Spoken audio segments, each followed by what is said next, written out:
Hi there people. तो आज हम करने जा रहे हैं नॉन कम्युनिकेबल डिजीजेस। तो पहली डिजीज़ है कॉर्निया हार्ट डिजीज़। तो coronary heart disease has been defined as the impairment of heart function. तो बेसिकली कॉर्निया हार्ट डिजीज़ में क्या होता है, इनएडिक्वेट ब्लड फ्लो होता है हार्ट को। उससे क्या होता है बेसिकली हार्ट फंक्शन इम्पेयर्ड हो जाते हैं।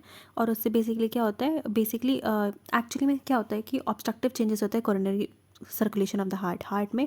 बेसिकली क्या होता है, ऑब्स्ट्रक्टिव चेंजेस होते हैं। उसके बाद क्या होता है कि उससे ब्लड फ्लो कम हो जाता है।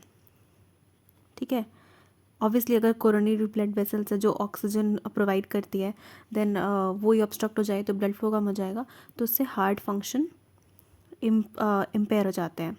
ठीक है, तो ये होता है। तो बेसिकली अब जो CHD के मैनिफेस्टेशंस होते हैं, what angina pectoralis, MI, irregularities of the heart, cardiac failure and sudden death, ये ऐसे मैनिफेस्ट करते हैं। रिस्क फैक्टर्स बेसिकली किसी भी नॉन कम्युनिकेबल डिजीज़ के जो रिस्क फैक्टर्स होते हैं वो हम नॉन मॉडिफायर एंड मॉडिफायर।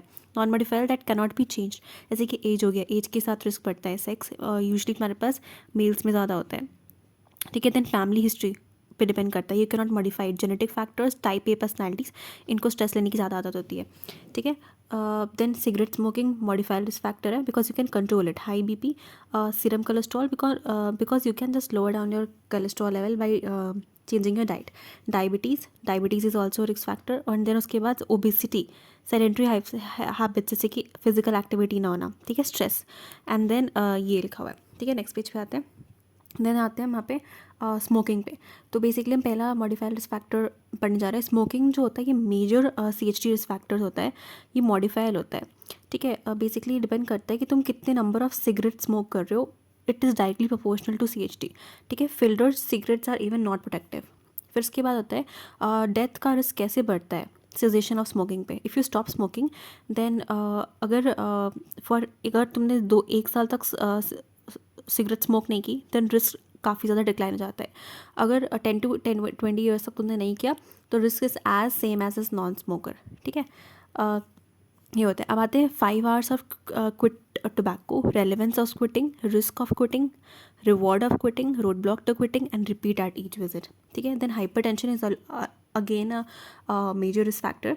तो बेसिकली जो ये blood pressure is a single most useful test for identifying individuals at a high risk of developing CHD। ठीक है, हाइपरटेंशन जो होता है बेसिकली उससे एथेरोस्क्लेरोटिक प्रोसेस इंक्रीज हो जाता है। और स्पेशली अगर हाइपरलिपिडीमिया इज ऑल्सो इन्वॉल्व। ठीक है, तो हाइपरटेंशन एंड हाइपरलिपिडीमिया से एथेरोस्क्लेरोटिक प्रोसेस काफ़ी इंक्रीज हो जाता है।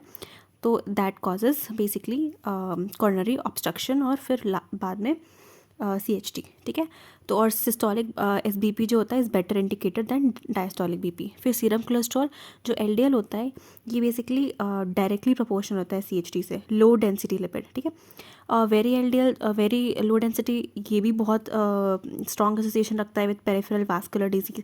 जो HDL होता है it is a good quality of lipid, so it is protective against CHD। ठीक है, इसलिए हमारा HDL का लेवल डाइट में more than 40 milligram per day होना चाहिए। ओके, ये होता है। और हमारा जो कोलेस्ट्रॉल इज टू HDL का रेशियो होना चाहिए ना, it should be less than 3.5 as parks, right. ठीक है, तो ये होता है। Then we come other risk factor, diabetes हमने पढ़ा था। ठीक है, तो डायबिटीज़ में 2-3 गुना ज़्यादा रिस्क होता है। फिर जब हमने जेनेटिक फैक्टर्स की बात कर ली, फैमिली हिस्ट्री उनमें ज़्यादा रिस्क होता है। Physical activity, if you lead a sedentary lifestyle then risk ज़्यादा है। हार्मोन्स, ठीक है, जैसे कि तुम्हारे पास अगर हाइपर एस्ट्रोजेनेमिया इन फीमेल्स, ठीक है, देन इट कॉजेज एथेरोस्क्लेरोसिस और फिर CHD हो सकता है। टाइप ए पर्सनैलिटी, बेसिकली इनको काफ़ी कॉम्पिटिटिव लोग होते हैं, रेस्टलेस होते हैं, इरिटेबल लोग होते हैं। ठीक है, तो इनमें ज़्यादा चांसेस होते हैं। और then alcohol is also basically अगर तुम 75 ग्राम पर डे ले रहे हो ज़्यादा तो ये अगेन CHD हाइपरटेंशन वगैरह कर सकता है। OCPs, ठीक है, MI का रिस्क होता है। ये हम आगे फैमिली प्लानिंग चैप्टर में देखेंगे। प्रिवेंशन में प्रिवेंशन की जो स्ट्रैटेजीज़ है वो पॉपुलेशन लेवल स्ट्रैटेजी है, हाई रिस्क लेवल स्ट्रैटेजी है, एंड देन सेकेंडरी प्रिवेंशन है। ठीक है, तो पॉपुलेशन स्ट्रैटेजी जो बेसिकली होता है उसमें पॉपुलेशन को बोलते हैं कि दैट डाइटरी चेंजेस इंक्लूड करने को। फैट इनटेक 20 से 30% कम करना है of the total energy intake. ठीक है, देन जो कॉम्प्लेक्स कार्बोहाइड्रेट उसको इंक्रीज़ करना है। ठीक है, अल्कोहल को नहीं लेना है। सॉल्ट इनटेक लेस देन 5 ग्राम पर डे होना चाहिए। ठीक है, और प्रूडेंट डाइट अडॉप्शन करना है। ठीक है, मतलब गोल ओरिएंटेड डाइट। फिर स्मोकिंग की बात कर लेते हैं। गोल इसकी स्मोक फ्री सोसाइटी होनी चाहिए। ठीक है, ये होता है बिकॉज स्मोकिंग का हमने भी इफेक्ट पड़ा है, तो इसीलिए मैं टोबैको लेजिस्लेशन एक प्रोग्राम है वो आगे देखेंगे, ठीक है। बीपी के भी डायरेक्ट रोल हमने पढ़ा था सिस्टोलिक उसमें।